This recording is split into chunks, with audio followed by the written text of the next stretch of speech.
fact, an Indiana state trooper is credited with saving 2 teenagers held captive and breaking up a case of human trafficking. Today, that officer is talking to us about what happened and what led him to question the 2 men driving on an interstate in Hancock County. Rafael Sanchez has that trooper's story. 2 kids caught in the middle of a frightening case of human trafficking and their lives in the hands of a state trooper who sensed something was wrong. Romulo Molina had something to hide, and Trooper Matt Wilson found it. I could look at the kids in the back seat and tell that they were extremely in distress. State police say Molina and another man were driving with 2 teenagers. Their vehicle was stopped Tuesday morning for a traffic violation on I-70 near mile marker 96. Trooper Wilson had several questions for the men and the kids and did not like the answers he was getting.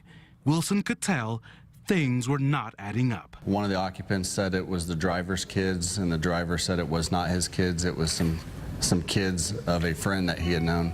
And when I had asked him what his friend's name was, he could not tell me because he did not know the name of the friend. Police say Molina, who's from Honduras, was taking the 12 and 13-year-old to Columbus, Ohio.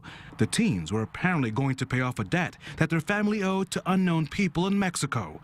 For Trooper Wilson, there was a language barrier with the kids as he tried to gain their trust. And I was worried about that at first, and honestly, that's why I went and bought a McDonald's, was so that they knew that, you know, everything was safe. They seemed like they were malnourished kids, and you could tell they had been moving quite a bit. I mean, the bag of clothes that I'd found in the back of the vehicle was their clothes, and it was still wet from where they crossed the border and went through water. The kids are in state custody. Molina is now facing a charge of human trafficking, and his friend was turned over to immigration for deportation. In the newsroom, Rafael Sanchez, RTV6. U.S. Immigration and Customs Enforcement, or ICE, relies on tips from the public to dismantle human trafficking organizations. If you ever see suspicious activity, call ICE's tip hotline at 1-866-DHS-2-ICE.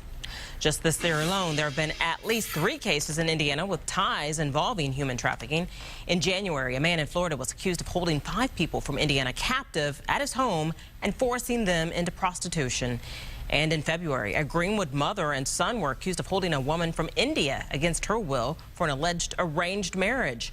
Also in February, an Indianapolis man was charged with human trafficking and other crimes against victims ranging from 12 to 21.